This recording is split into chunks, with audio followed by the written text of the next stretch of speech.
యేసుక్రీస్తు శ్రేష్టమైన నామంలో అందరికీ శుభాలు వందనం తెలియజేస్తున్నాను. ప్రియులారా, అందరు బాగున్నారు కదా?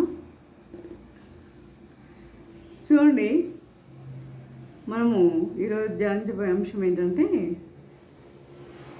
రోమపత్రిక 8వ అధ్యాయం 21వ వచనం చూసినట్లయితే, దేవుడు మన పక్షమున ఉండగా మనకి విరోధి ఎవరు? దేవుడు మన పక్షమున ఉండగా మనకు విరోధి ఎవడు? చిన్న ప్రార్థన చేసుకుందాం. పరిశుద్ధుడా, ప్రేమగల తండ్రి, నీ పరిశుద్ధ పాదము స్తోత్రం దేవా ప్రభా.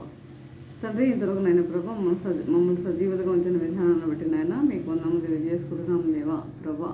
ఇదిగో తండ్రి, మేము వాక్యం మేము ధ్యానించుకుంటుండగా మీరు మాతో ఉండండి, మాతో నడిపించండి నాయన ప్రభా.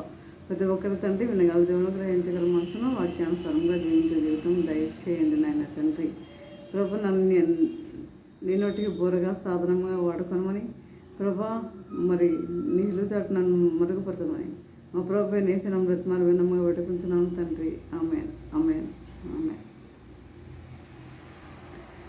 దేవుడు మన పక్షంలో ఉండగా మనకి విరోధి ఎవరు?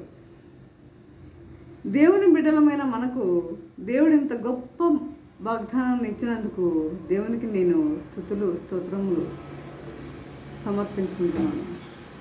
గొప్ప వాగ్దానం దేవుడు మనకి ఇచ్చాడు. దేవుడు మన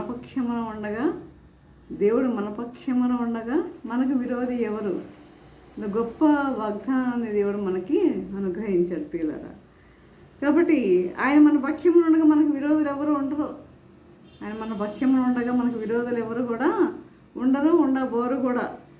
యెహోవా యందు భయభక్తులు గల వారి చుట్టూ ఆయన దూతలు కావలి ఉండి వారిని రక్షించును. ఎప్పుడైతే నువ్వు యెహోవా యందు భయభక్తులు కలిగి జీవిస్తావో అప్పుడు ఆయన దూతలు ఈ చుట్టూ కావలి ఉండి రక్షిస్తాయంట. ఆయన దూతలు నేను రక్షించాలి అంటే నువ్వేం చేయాలి? ఇప్పుడు ఎవరైనా సరే ఏం చేయాల్సిందేంటి? ఆయన యందు మనము భయభక్తులు కలిగి మనము జీవించేవారిగా ఉండాలి. అదేవిధంగా ద్వితీయోపదేశకాండం 20:4 వచనం చూసినట్లయితే, ఆయన తన బిడ్డల పక్షమున యుద్ధము చేయ దేవుడు. ఆయన తన బిడ్డల పక్షమున యుద్ధము చేయ దేవుడు. యుద్ధము యెహోవాదే. మరి మన పక్షాన యుద్ధం చేస్తాడు ఆయన. మన పక్షాన ఆయన యుద్ధం చేయడానికి సిద్ధంగా ఉన్నాడు. మనం చేయనవసరం లేదు, ఆయనే చేస్తాడు. కాబట్టి మరి దేవుడు ఎప్పుడు మన పక్షాన ఉంటాడు? ఇది మనం తెలుసుకోవాల్సింది. ఎప్పుడు మన పక్షాన ఉంటాడు ఆయన ఎప్పుడు మన పక్షాన ఉంటాడు. మనం రక్షించబడి ఆయన ఆజ్ఞల ప్రకారం మనం నడుచుకుంటూ ఆయన ఎందుకు మనం భయభక్తులు కలిగి మనం జీవిస్తూ ఉన్నప్పుడు, ఈ విధంగా మనం జీవించినప్పుడు ఆయన మన పక్షమును వహించి మన శత్రువులను మిత్రులుగా చేసి మన విరోధి అయిన అపవాది తంత్రాల నుండి మనల్ని ఏం చేస్తాడు? విడిపిస్తాడు. మన విరోధి అయిన అపవాది తంత్రాల నుండి ఆయన మనల్ని విడిపిస్తాడు.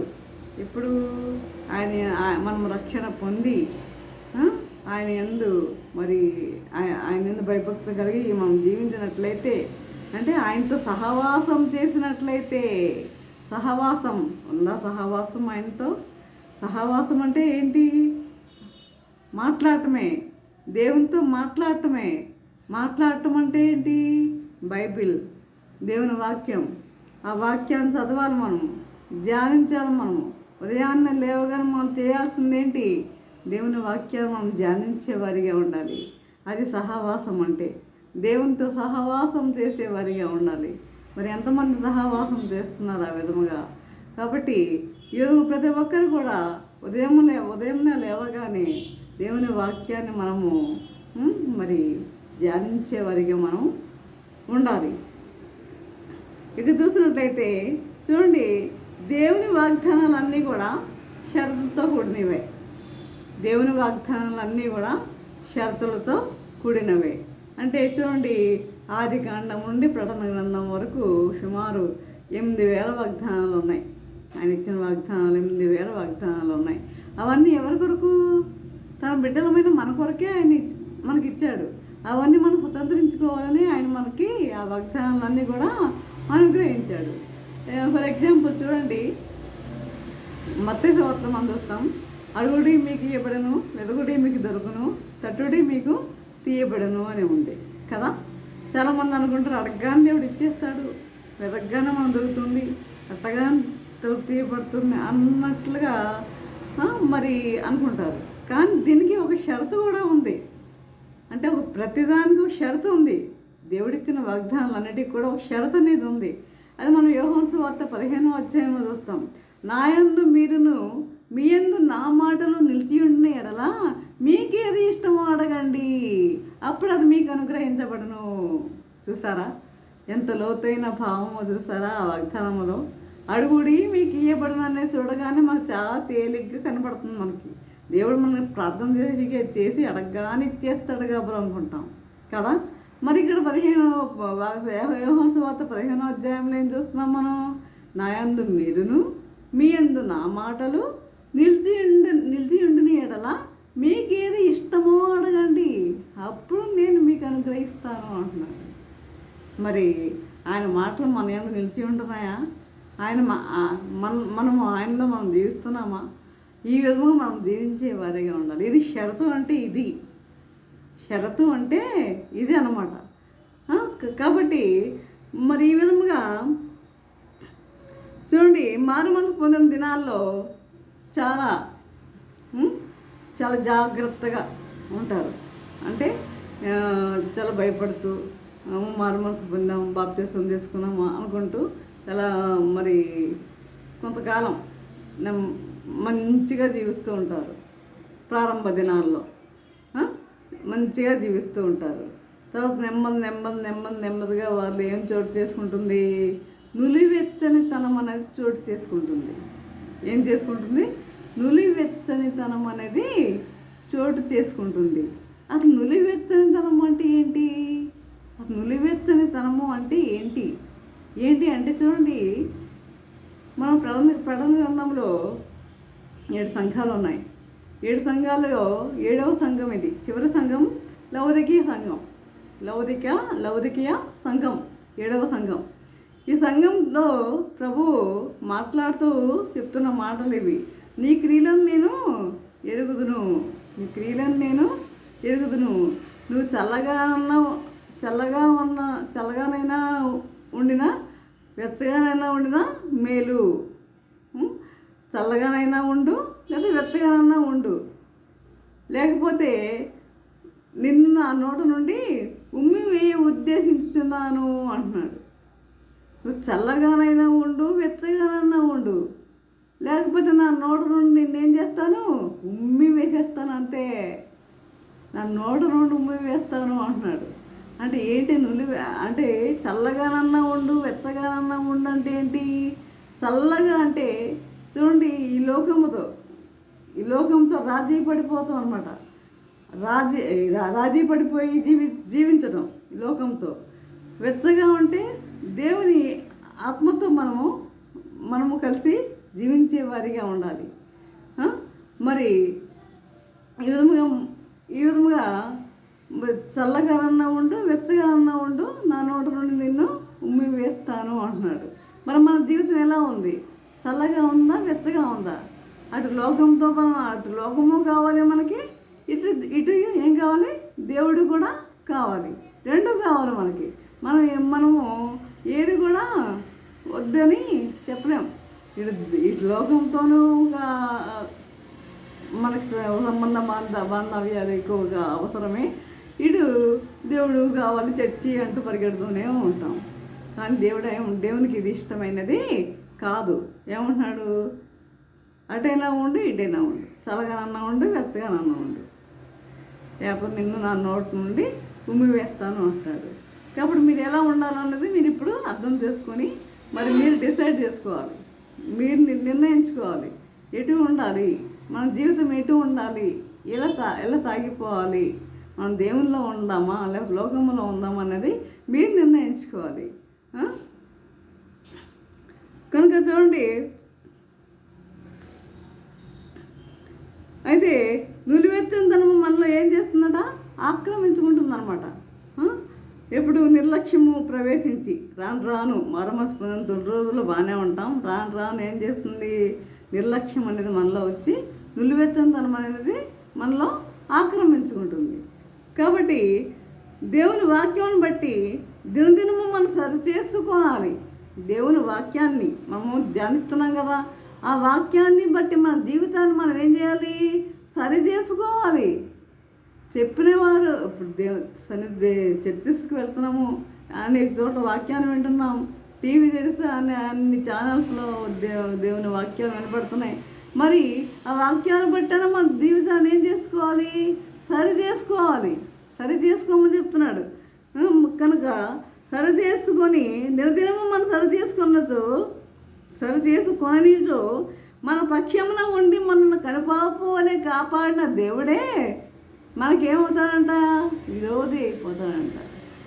మన పక్షాన ఉండి మన కనుపాపు వలె కాపాడిన దేవుడే మనకేమవుతాడు? విరోధి అవుతాను అంటున్నాడు. మనకి విరోధి అవుతాడు. దేవుడు మన పక్షాన ఉంటే మనకు విరోధులే ఉండరు. అసలు దేవుడు మన పక్షాన ఉంటే విరోధులే ఉండరు. కానీ దేవుడే మనకి విరోధి అయితే ఏంటి అప్పుడు మన పరిస్థితి ఏంటి?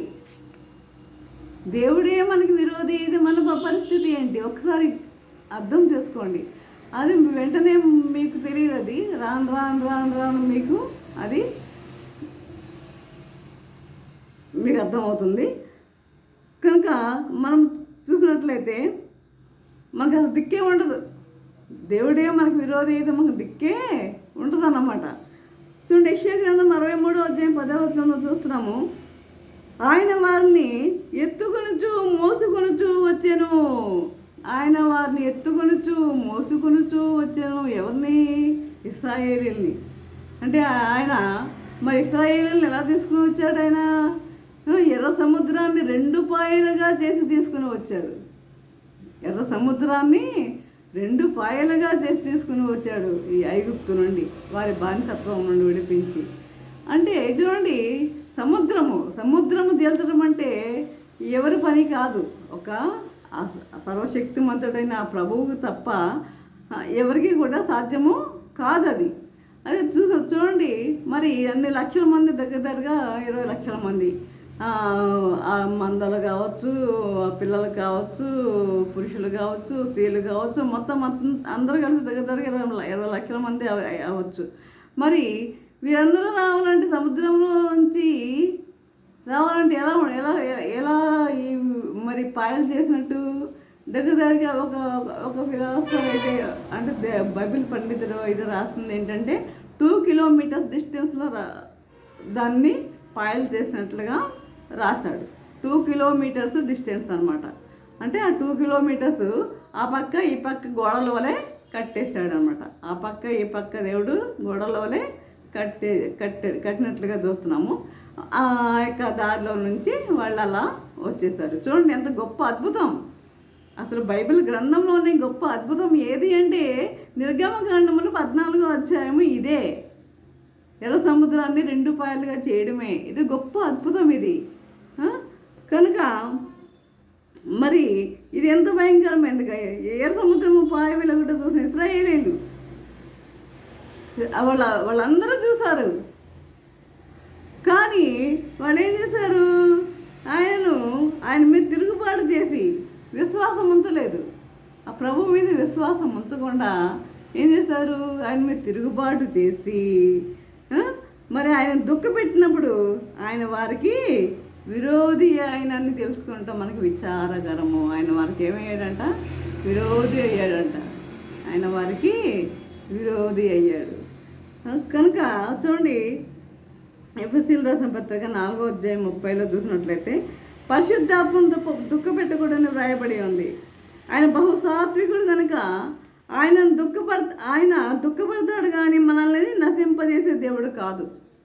ఆయన దుఃఖపడతాడు కానీ తన బిడ్డలు ఇలా అయిపోతున్నారని దుఃఖపడతాడు కానీ ఆయన మనకి శిక్ష విధించే దేవుడు కాదు.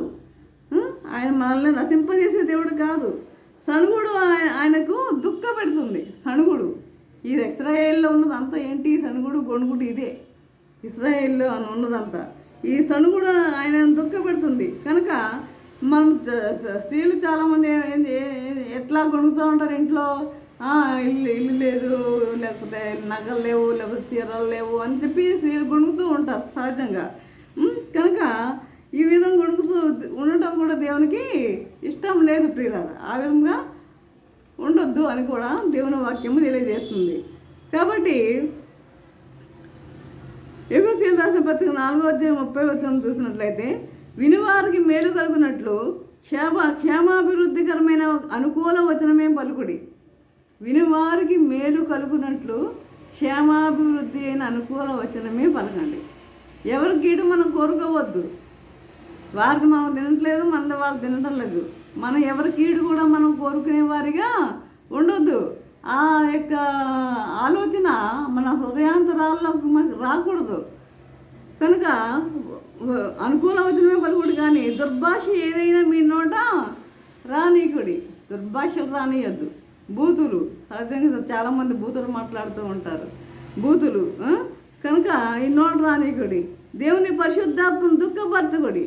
దేవుని బిడ్డలు విశ్వాసులు అనిపించుకున్న వారి నోట నుండి కొంతమంది దుర్భాషలు మాట్లాడేవారిగా ఉన్నారు, కొంతమంది దుర్భాషలు మాట్లాడేవారిగా కూడా ఉన్నారు.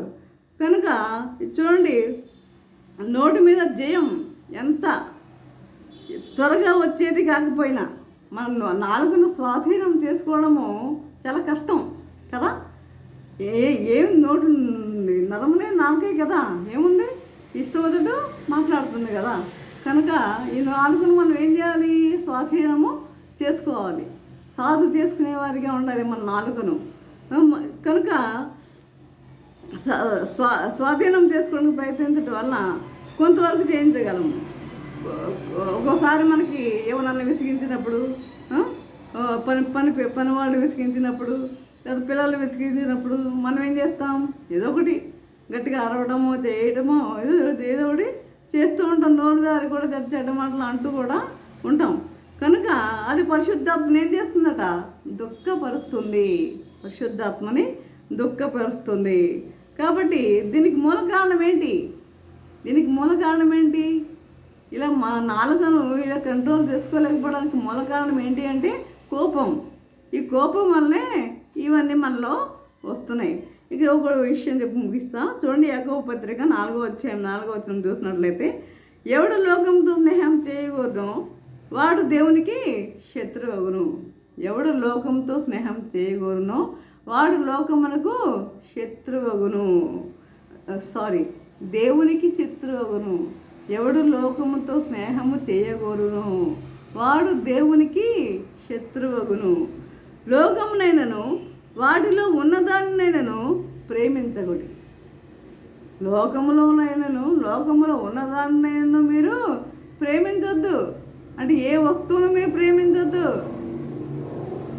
మీ ఇంట్లో వాళ్ళని కూడా మీరు ప్రేమించొద్దు. అంటే ఏంటి అర్థం, చూడండి, నీ తండ్రినైనా నీ తల్లినైనాను నాకంటే ఎక్కువగా ప్రేమించేవాడు నాకు పాత్రుడు కాడని దేవుని వాక్యం తెలియజేస్తుంది. నీ కుమార్తెనైనా నీ కుమారుడినైనా నాకంటే ఎక్కువగా ప్రేమించేవాడు నాకు పాత్రుడు కాడని తెలియజేస్తుంది. అంటే ఏంటి, ఫస్ట్ ప్రయారిటీ దేవుడు ఎవరికి ఇమ్మంటున్నాడు, నాకు ఇవ్వండి. నాకు ఇచ్చిన తర్వాత ఎవరికన్నా ఇవ్వండి. మీ వస్తువులు కావచ్చు, మీ బిడ్డలు కావచ్చు, ఎవరికైనా సరే వాళ్ళంతగా ఇష్టపడద్దు.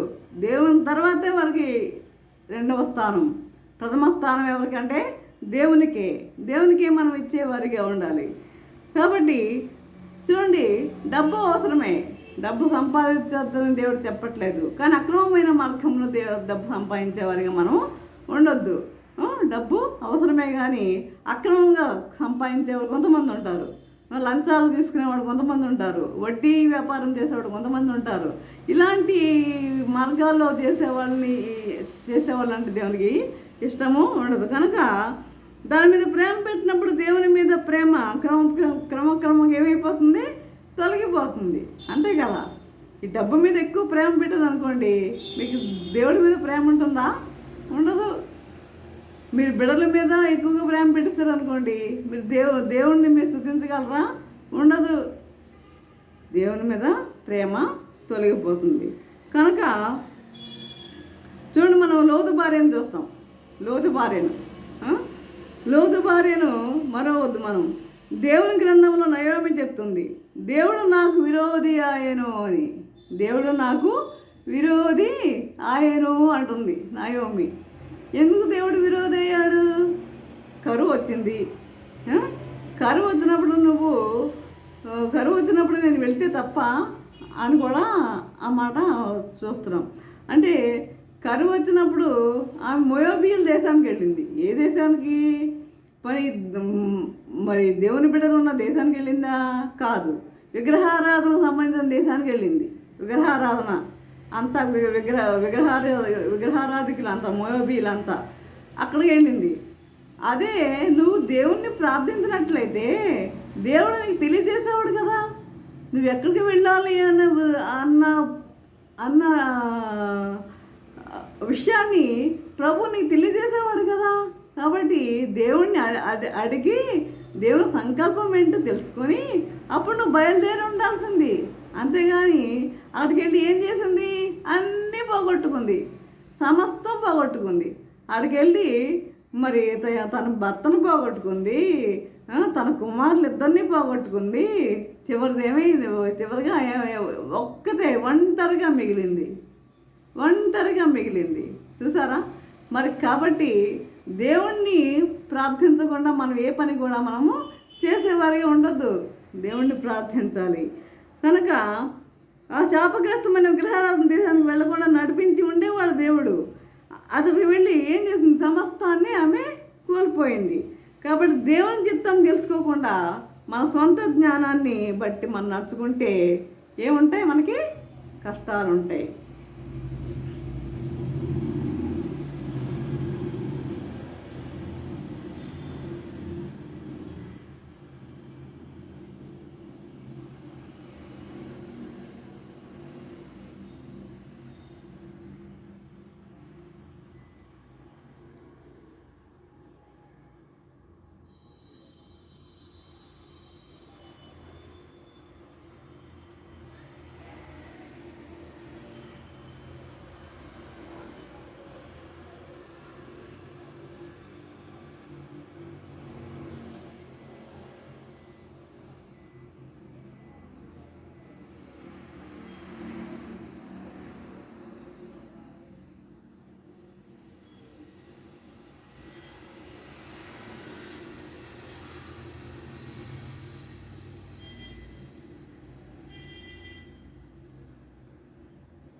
కనుక దేవుని చిత్తం తెలుసుకోకుండా మనము ఏ పని చేసినా కూడా మన నష్టాలు అనేది తప్పవు.